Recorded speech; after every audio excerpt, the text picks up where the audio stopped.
안녕하세요. 다시 만나게 돼서 너무나도 반갑습니다. 오늘은 사사기에 있는 기드온에 대해서 이야기를 나눠볼까 합니다. 우리가 알고 있듯이 이 사사기라고 하는 것은요, 그 당시에는 왕이 없었어요. 그래서 하나님께로부터 직접 통참을 받고 이스라엘 백성들이 이스라엘 그 가나안 땅에서 막 자기 족속대로 흩어져서 살고 있었죠. 우리나라로 얘기하면 이쪽에는 김씨, 저쪽에는 서씨, 박씨, 이씨, 최씨, 자기 부족, 족속들 간에 이렇게 살고 있었어요. 그래서 왕이 없는 상태에서 살아가고 있었기 때문에 늘상 이웃 나라들한테 먹이가 되고 밥이 되는 그런 상황을 반복하고 있었습니다. 이 기드온, 이 당시에도 하나님께서 이 기드온 당시에 이스라엘 백성들이 하나님 앞에 잘못을 범하고 죄를 범하자 하나님께서 미디안 사람들한테 이 이스라엘 백성들을 내어주셨습니다. 그래서 미디안 사람들이 해마다 곡식을 추수할 때만 되면 해마다 올라와서 이번에는 진까지 치고 그 곡식들을 추수한 것을 가져가고 그 다음에 새끼 난 것을 가져가고 막 그렇게 했어요. 이러다 보니까 이스라엘 백성들이 너무나도 힘들어가지고 하나님께 울부짖습니다. 하나님, 저희를 살려주십시오. 그때 하나님께서 보내주신 사람이 기드온이라고 하는 사람이에요. 우리가 잘 알고 있는 이 기드온이라고 하는 사람은 300명의 용사로 잘 알고 있죠. 조금 더 들어가 보도록 하겠습니다. 하나님께서 기드온한테 나타나셔서 이렇게 말씀하십니다. 기드온아, 너의 힘으로 가서 이스라엘을 구원하여라. 그랬더니 기드온이 하는 소리가 저는요 그럴 만한 능력이 안 됩니다. 이렇게 얘기를 해요. 아니, 너가 가서 구원을 해라. 그랬더니 이 겁 많고 의심 많은 기드온은 하나님 앞에 이 표적을 구합니다. 여러 가지 표적들이 나오는데 어떤 표적을 구하냐면은 하나님, 제가 하나님께서 저를 보내주신 것을 제가 믿지 못하겠으니까 정말 하나님께서 저를 보내주셨다고 그러면은 우리 그 밤에 여름에 밤을 싹 지내고 나면 아침에 풀밭에 싹 깔리는 것이 뭐죠? 예, 이슬이에요. 이슬. 그 이슬이 그 이슬을 가지고 하나님께 표적을 구했는데요. 이렇게 얘기합니다. 제가 양을 잡아서 양털을 깎았는데 이 양털을 우리 집 앞마당에 딱 놓을 테니까 밤에 이슬이 내리는데 다른 곳은 다 마르게 하고 이곳에서만 이 양털 위에만 이슬이 내리게 해주세요 라고 하고 기도는 밤에 잠을 잘 자고 아침에 일어나서 딱 보니까 정말로 양털에만 이 이슬이 있는 거예요. 다른 곳은 다 말라서. 그래서 그것을 가지고 그릇 위에서 쭉 짜니까 얼마나 많이 그 이슬이 맺혔던지 그 그릇에 가득하더라 그렇게 나와 있어요. 이것을 보고 기드온은 하나님께서 자기를 보내신 것을 믿어야 하는데 또 한 번 얘기를 합니다. 하나님, 제가 한 번만 더 구하겠습니다. 이번에는 반대로 해주세요.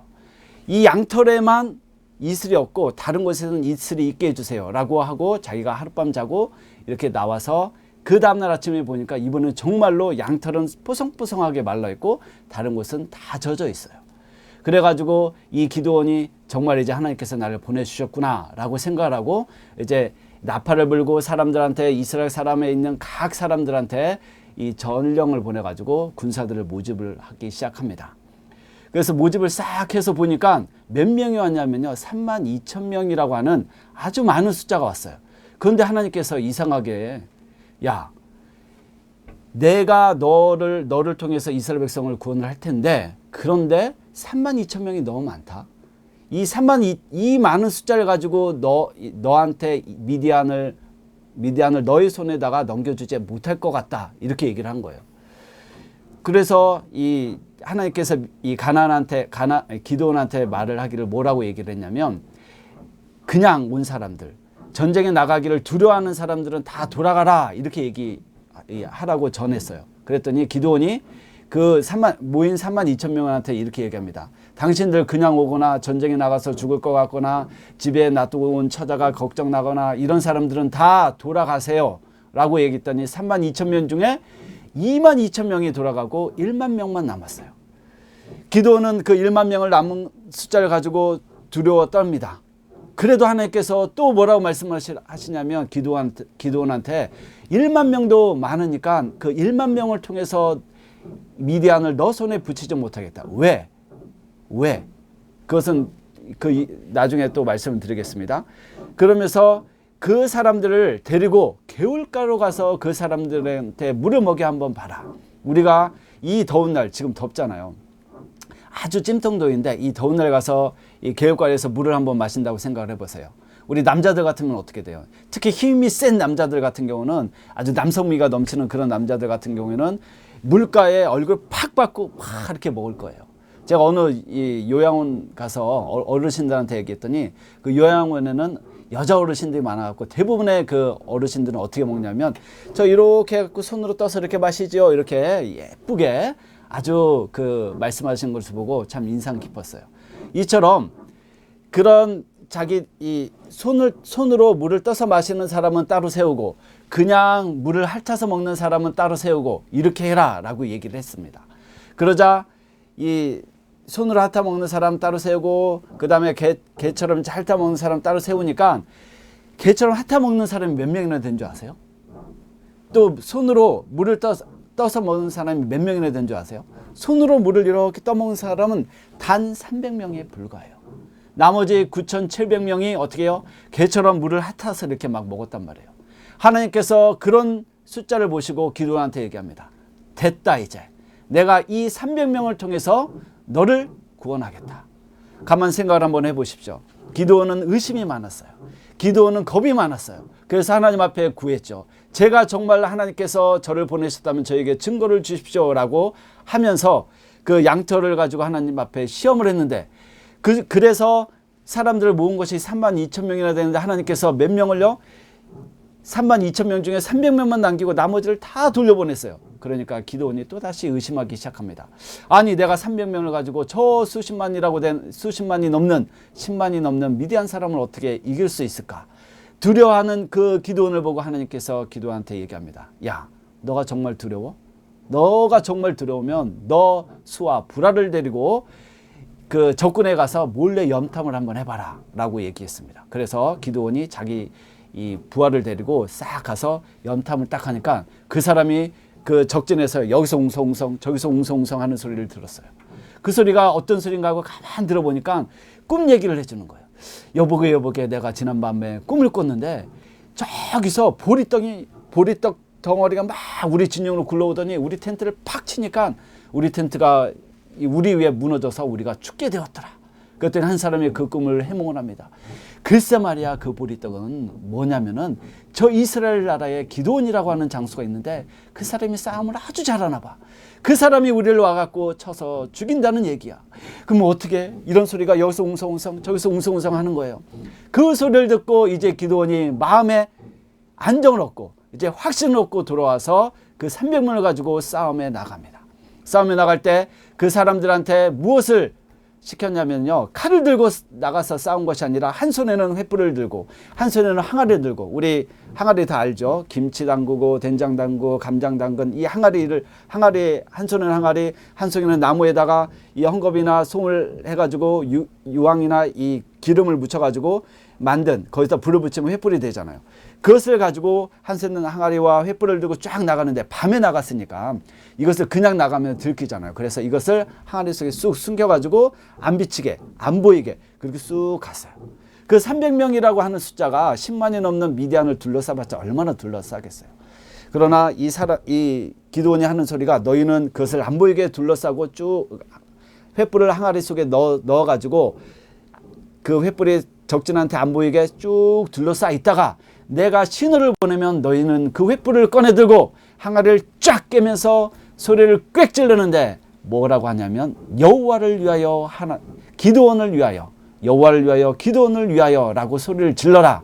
이것이 작정명이었어요. 칼 대신에 이것을 들고 나간 이 이스라엘 이 300명의 기드온의 300명 용사가 나가서 이제 드디어 항아리 속에 항아리 속에 든 횃불을 쫙 꺼내들면서 갑자기 한 깜깜한 밤에 항아리를 팍 깨면서 소리를 꽥 지릅니다. 기드온을 위하여 하나님을 위하여 여호와를 위하여 기드온을 위하여 이렇게 소리를 지르니까 한밤중에 막 곤히 자던 이 미디안 사람들이 깜짝 놀랐어요. 뭐라고 하고 눈을 딱 떠보니까 이 사방에 횃불이 막 드는 거예요.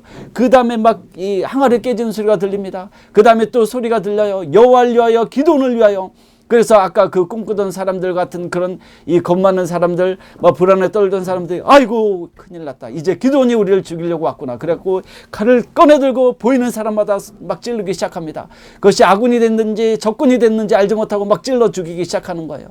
깜깜한 사이에 막 찔러 죽이니까 밖에는 횃불이 이렇게 번쩍번쩍 빛나고 막 이러죠.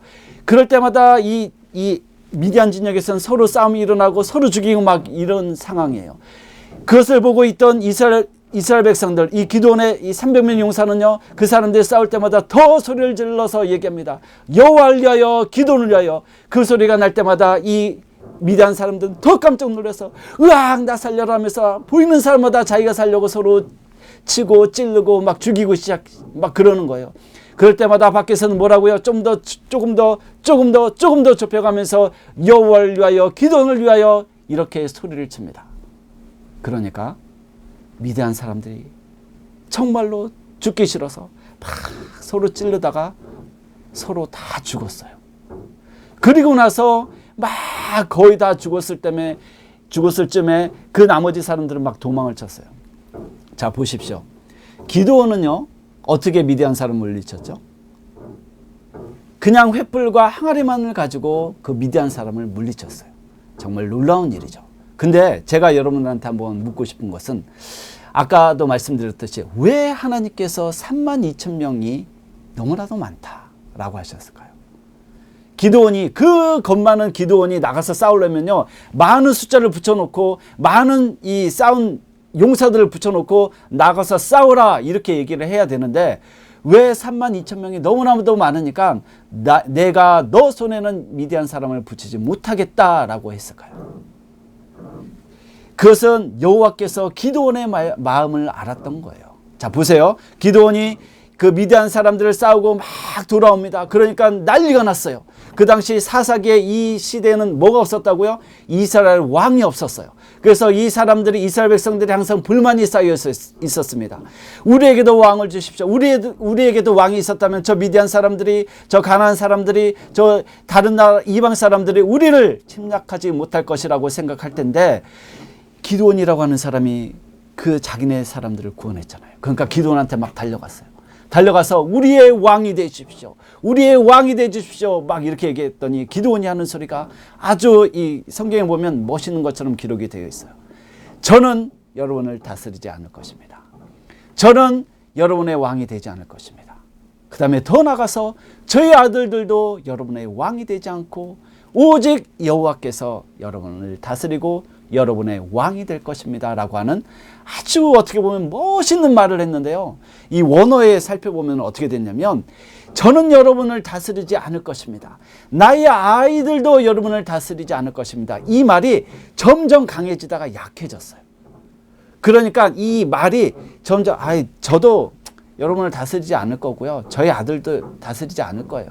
그러면서 저희 아이들도 나의 자녀들도 여러분을 다스리지 않을 거라는 이 다스림과 여호와께서 여러분을 다스릴 거라고 하는 그 말을 동일한 그 어조로, 동일한 강도로 얘기를 했어요. 그냥 여호와께서 다스릴 거예요. 그러니까 겉으로는 어떻게 아주 점잖고 멋있는 것처럼 나는 여러분을 다스리지 않을 것입니다 라고 했지만 본뜻은 그게 아니었다는 거예요. 그 다음에 또 더 놀라운 사실은 뭐냐면, 우리가 싸움에서 이겼잖아요. 그러면 싸움에서 이기면 무엇이 생깁니까? 적군이 착용했던 장신구 속에 금은, 보화 이런 것들 막 가져오잖아요. 그 다음에 이 양도 가져오고 가축도 가져오고 양식도 가져오고 막 뺏어오잖아요. 그 기드온이요, 적군에서 가져온 것들 중에 막 이스라엘 백성들이 자기한테 왕이 돼달라고 하니까, 야 너희 그 중에서 나한테 금은 보화를 내라 라고 얘기하자 이스라엘 백성들이 그것을 기드온한테 드렸습니다. 그러자 그 기드온은 그것을 가지고 무엇을 만들었냐면 에봇을 만들었어요. 에봇을 만들어갖고 그것을 어디다 둔지 아십니까? 그것을 바로 자기 집에다 두었어요. 그것은 무슨 말이냐면, 이 기드온이, 하나님께서 기드온을 불렀을 때 기드온의 아버지가 어떤 직업이었냐면 바알을 섬기고 아세라를 섬겼던 뭐 그런 직업과 관련되었던 것 같아요. 그래서 맨 처음에 하나님께서 기드온한테 뭐라고 얘기했냐면, 너희 아버지 신전을 가서 그 바알과 아세라의 묵상을 찍어버려라 이렇게 말해 두었던, 그래서 이스라엘 속에 흐르던 그 바알과 아세라 상을 제버려라 했던 바로 그것에다가 에봇을 만들어 가지고 그것에다 놔두었다는 것입니다. 그러면서 기드온이 이스라엘한테 이렇게 얘기합니다. 너희가 만약 하나님 앞에 제사를 지내려거든 어디로 오라고요? 우리 집에 와서 지내라. 그러니까 뭐냐면요, 제사를 다른 곳에서 지내지 말고 자기 집을 뭐로? 이스라엘 백성의 신전으로 삼았다는 거예요. 성전으로 삼았다는 거예요. 그리고 또 나가서 어떻게 했는지 아십니까? 이 기드온이요, 아들을 낳았어요. 아들을 낳으면서 그 아들의 이름을 뭐라고 지어줬냐면 아비멜렉이라고 지어줬어요. 아비멜렉이라고 하는 것은 뜻이 뭐냐면 나의 아버지는 왕. 그러면 아비멜렉의 이름의 뜻이 뭐라고요? 아버지는 왕. 그러면 아비멜렉의 아버지가 누구예요? 기드온이잖아요. 그러니까 기드온은 왕이다라고 하는 이름을 누구한테 지어줬다고요? 자기 자식한테 아비멜렉이라고 하는 이름을 붙여줬다는 거예요. 이 세상에 어떤 부모가 자기 아들한테, 자기 자녀한테 이름을 지어주면서 그냥 너 아무 뜻 없이 그렇게 지어준 사람이 어디 있겠습니까? 옛날 우리나라에 여자 어르신들한테 그렇게 지어줬죠. 그래서 막 하도 여자들이 많이 나으니까요, 뭐 첫순이 뭐 이렇게 하다가 이제 그만 나라고 그래서 끝순이, 말순이, 그 다음에 미자, 뭐 이런 식으로 막 지어준 거 외에는 너는 앞으로 커서 어떻게 돼야 된다, 너는 앞으로 커서 어떻게 된다, 이런 식으로 그 이름 속에서는 기이정한 뜻이 있는 거예요. 그 뜻을 누구한테 지어줬냐면 자기 아들한테 지어주면서 아비멜렉이라고 지어줬어요. 그러니까 이 기드온의 마음속에는 뭐가 있다는 거예요? 자기가 왕이 되고 싶어하는 그런 마음이 있다는 거예요. 그런 마음을 가지고 기드온은 자기 자식한테 아비멜렉이라고 하는 그 이름을 붙여줍니다. 그것뿐만이 아닙니다. 기드온이요, 어떻게 이 미디안 적군을 쫙 물리치면서 싹 오니까 이스라엘 백성 중에요, 우리나라 얘기하면 서울에서 기드온이 살았어요. 그래서 막 이 사람 저 사람 우리 싸움에 나갈 만한 사람들을 막 모아서 싸움에 나갔어요. 근데 저 부산에서 있는 사람들은요, 그 옛날이니까 막 금방 참여하기가 힘들잖아요. 그래서 거의 다 싸움이 끝날 때쯤 아주 멀리 있던 지방에 있는 사람들이 와가지고 기드온한테 얘기합니다. 항의를 얘기해요. 아니 너가 나가면서 왜 우리를 안 불렀어? 왜 네 혼자 가서 싸웠어? 바로 그때 기드온이 뭐라고 그랬냐면, 야, 내가 싸운 것이, 누구를 강조했다고요? 내가 싸운 것이, 내가 싸워서 이긴 것이 너희가 싸워서 이긴 것보다 더 적다. 너희가 더 큰 일을 하겠다. 누구를 강조했냐면 하나님의 능력으로. 기드온이 한 것이 뭐가 있어요? 기드온이 나가서 칼을 들고 싸웠습니까? 아니에요. 그냥 하나님께서 명령하신 대로 한 손은 항아리, 한 손은 횃불만 들고 가서 싸웠는데 그냥 소리만 쳤어요. 뭐라고요? 여호와를 위하여, 기드온을 위하여 소리만 쳐서 그 수십만이라고 되는 그 미디안 백성을 쳐서 이겼음에도 불구하고 누구를 강조했냐면 자기 자신을 강조를 했어요. 그 다음에 아까 좀 전에 말씀드렸던, 아까 이스라엘 백성들이 한 손에는 항아리와 한 손은 횃불을 들고 나가서 싸우면서 뭐라고 외쳤다고요? 여호와를 위하여, 이렇게만 외쳤으면 좋은데 그 사이에 누구 이름을 붙였냐면 기드온이라고 하는 이름을 붙여줬어요. 슬쩍 집어넣었어요. 여호와를 위하여, 기드온을 위하여. 이 마음을 하나님께서 아신 거예요. 처음에는 겸손하고 처음에는 겁이 많고 이런 사람인 것 같은 이 기드온이 나중에는 그 마음속에 중심을 보시는 그 기드온의 마음을 아신 하나님께서 뭐라고 하셨냐면요, 야, 32,000명이 너무 많다. 만약에 32,000명을 네 손에 붙여서 나가서 싸워 미디안을 쳐서 그 미디안을 이겼다고 하면 너의 능력으로 했다 할까봐 내가 300명만 해가지고 너한테 붙여서 보내니까 너는 나의 능력으로 말미암아 나가 싸워서 미디안을 이겨라. 이렇게 하나님께서 했음에도 불구하고 기드온은 어떻게 했다고요?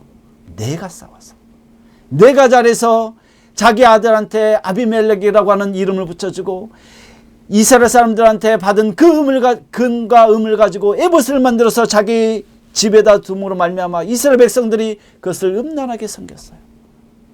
그리고 여호와와 동등된 여호와를 위하여, 기드온을 위하여 이렇게 자기 이름을 아주 높이는 그런 교만한 마음을 하나님께서 아셨던 겁니다. 그와 마찬가지로 우리들도 마찬가지죠. 우리 뭐라고 그럽니까? 잘 되면 누구 탓이라고요? 내 탓.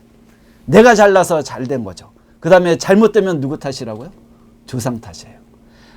우리 조상 이 교회 안 다니고 신앙생활 없는 사람들이 이렇게 얘기하죠. 몇 자리가 잘못됐나? 어떻게 몇 자리를 좀 다시 이장을 해야 되겠다. 이렇게 얘기해요. 잘 되면 내가 잘나서 잘된 거 치고 못 나면 조상이 잘못돼서 그렇게 했다. 이렇게들 많이 얘기들 하잖아요. 그 다음에 또 뭐라고 얘기합니까? 자기가 조금만 저기 하면 누가 잘 됐대, 누가 뭐 돈을 벌었대, 그러면 뭐라고 얘기합니까? 내가 그렇게 했어. 내가 가서 뭐라고 이렇게 했더니 그 사람이 내 말 듣고 이렇게 했더라. 그거 내가 말이지. 내가 어렸을 때 이렇게 해가지고 이렇게 한 거야. 우리 인간의 교만한 마음을, 우리 인간 마음속에 있는 이 교만한 마음을 하나님께서 아신 거예요. 그래서 하나님께서 뭐라고요? 32,000명이 많다. 우리한테 구원을 무엇으로 주셨습니까? 구원을 선물로 주었나니 너희가 자랑치 못하게 하기 위해서 구원을 선물로 주셨어요. 우리 인생들은 하나님께서 베풀어 주신 그 은혜대로 지금까지 살아왔잖아요. 하나님께서 인도해 주신 그 은혜대로 우리가 살아왔잖아요. 우리는 더 이상 기도원처럼 내가 하였다. 내가 했다. 그래서 더 나아가서 자기는 왕이다. 뭐라고요? 여호와를 위하여 기도원을 위하여 자기를 하나님처럼 높이는 그런 교만한 마음을 버리시고 하나님 감사합니다. 하나님 감사합니다. 겸손한 신앙을 가지시는 저와 여러분이 되었으면 좋겠습니다. 감사합니다.